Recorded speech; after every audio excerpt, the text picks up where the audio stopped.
Strawberry health માટે ખૂબ જ ફાયદાકારક છે. સ્ટ્રોબેરી ઘણી રીતે ખવાય છે. Strawberry milkshake, strawberry cake, strawberry chocolate. પણ આજે હું તમને બનાવતા શીખવાડીશ સ્ટ્રોબેરીની ચટણી, લાલ મરચું અને સ્ટ્રોબેરીમાંથી. મિક્સરમાં આપણે લઈ લીધા છે સ્ટ્રોબેરી અને લાલ મરચાંના કટકા.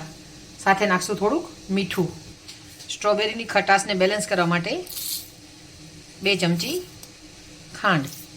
હવે આપણે આને પીસી લઈશું. આ તૈયાર છે ખાટી મીઠી સ્ટ્રોબેરીની ચટણી.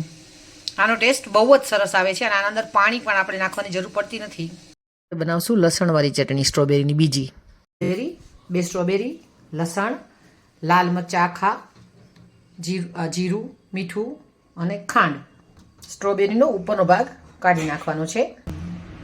ત્યારબાદ સ્ટ્રોબેરીના નાના નાના ટુકડા કરી, સ્ટ્રોબેરીના ટુકડા, લસણ, લાલ મરચાંના ટુકડા, જીરું, નિમક, મીઠું, ખાંડ.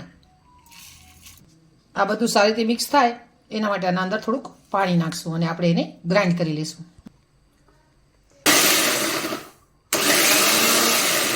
તૈયાર છે ખાટી મીઠી સ્ટ્રોબેરીની ચટણી.